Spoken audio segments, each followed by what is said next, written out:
What is going on, everybody? It's your boy Soulfly Trades here, back with another Sunday watch list. And today I am on my MacBook again because I'm having some electrical issues in my room on my computer that I need to get taken care of. Um, Other than that, I have another individual stock new on the watch list today, Nvidia. Um, I'm in swing trades right now on SPY and Nvidia until June the 2nd. And without further ado, let's go ahead and get into it. So if I just clear my levels on SPY real quick, I just want you guys to see this. I'm sorry, let me clear all this.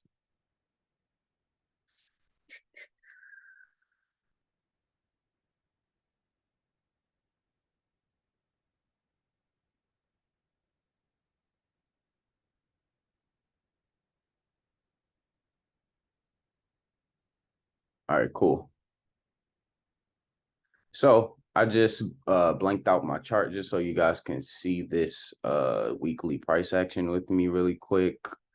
So as we can see here, we finished out with a pretty strong bullish candlestick. We don't have any wicks really down to the upside, which means sellers were not as strong closing out on the week. So that being said, when I seen that towards the end of the day on Friday, I did enter swing trades to 425 because it looks like this next area we have up might be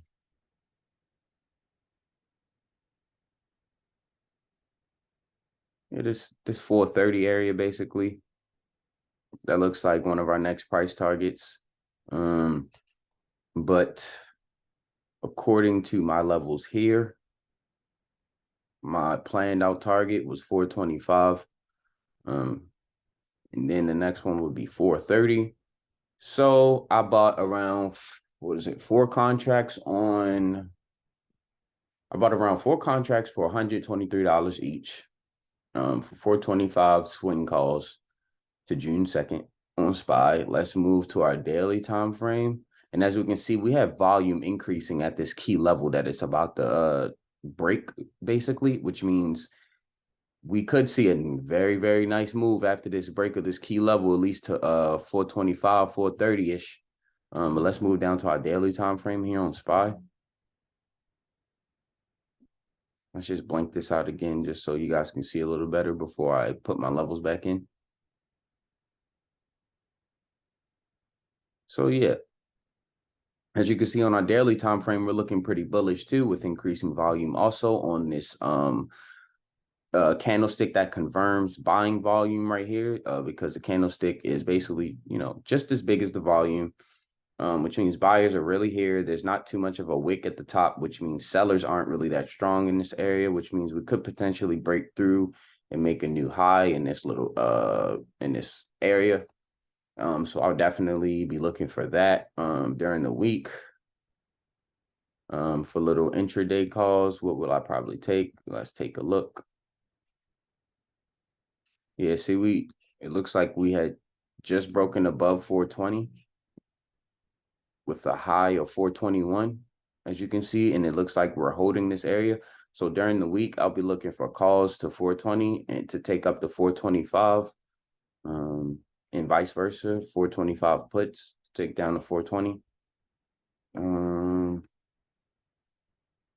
SPY is pretty straightforward this week. Let's go to Nvidia. Nvidia had the biggest gap up I've ever seen in my life, a $75 gap up. Man, I wish I could have caught that. But long story short, I have a swing on Nvidia also to 397, basically this area to almost retest highs. Because we're pretty strong and sellers were not there at all. Every time we tried to sell off, we got immediately bought back up. And the market overall has been pushing up. So I'm really just following trends right now. Overall on SPY, I know that we are uptrending right now. So just following, the trends. And since Nvidia is a big tech stock, it tends to follow those trends. But I don't have much. Let me move down to let's look at this daily. I just want to show you guys this daily really quick. the reason why I really like this daily.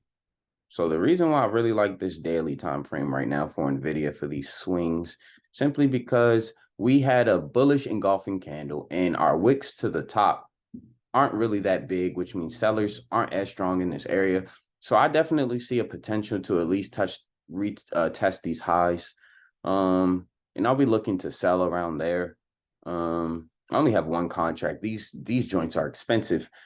It was at $579 when I was looking at it, and then it jumped to $630, and I jumped in at $630 a contract, and I bought one contract. Just because, I'm trying to I want to get the hang of trading Nvidia.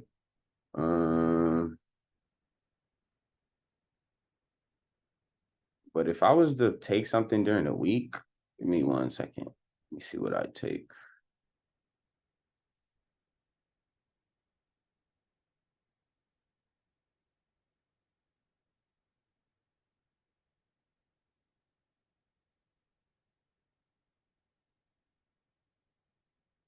Okay. Let me delete these fibs.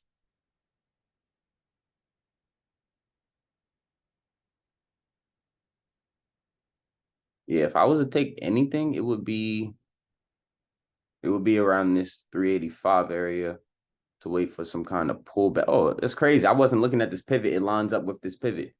But yeah, let me mark this in really quick. I'd be looking definitely in this 385 area. It's somewhere around this area. And I will make the level yellow since I found it on my hourly time frame. And my tail levels right here are basically showing me the highest of all time. So yeah, that's why it's blue. Green means daily or weekly, yellow means hourly, 4 hour. And the tail means that this was like the highest or, the lowest part of the stock, basically, in history. So yeah, but let's go ahead and go on to Apple. Basically 385 calls, maybe 395 puts. 394 puts in that area for Nvidia. So I don't know if you guys want to mark these levels in, guys can use my levels. So my levels are pretty solid. Give me 1 second. Apple, bullish. Bullish. We don't have any big wicks to the upside on this candlestick. Just navigating on my MacBook is so much more tedious than my actual PC, but it's all good. But yeah, we had a lot of buying pressure bouncing off this 171 area. A lot of buying pressure since we have a bigger wick to the downside. No wick really to the upside, so sellers aren't that strong right here, but it doesn't mean that they can't come in up at this 176 area. But we are close to all-time highs of 182. So I'll definitely be keeping this area for a big rejection here. 182 maybe down to 176. I think that'll maybe be good for a swing trade when we do approach this level. But let's move down to our daily time frame.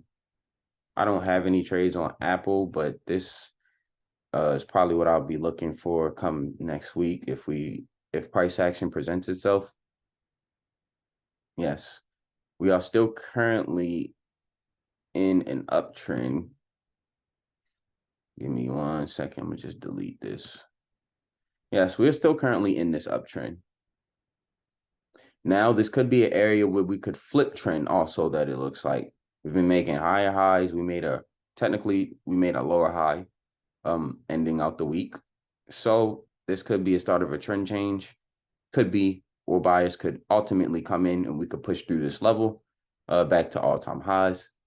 But this will be interesting to see for Apple, since Apple is one of the, market leaders, especially for what I trade, SPY. So this will be very interesting to watch next week. But let's move down to our hourly time frame.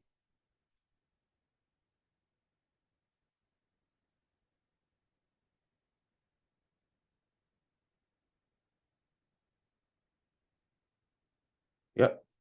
So come next week, I'll be looking for 176 rejections or 174 calls. My first price target will be prior day close, since we're sitting in the middle here, about a 1-to-1 risk to reward. So I won't be going full size, just be taking about 3 contracts, since we only have really a 1-to-1 risk to reward, just in case we kind of bounce around in the beginning of the week on Tuesday, since we are closed for Memorial Day on Monday. And that, oh yeah, my birthday's on Monday, so I'm happy about that. I thank God to see another year. And I also thank God, for another year of trading. But yeah, other than that, that's basically what I'll be looking for next week. I really hope you guys enjoyed the video. And, if you guys aren't sure how to plot your levels, you can use my levels for right now while you're still learning, because my levels are valid and, they do hold up for the most part, but nothing is exact. And this is not financial advice. You trade at your own risk, and trading is very risky. But other than that, I appreciate everybody for tuning in, and I will see you guys on Tuesday. Peace.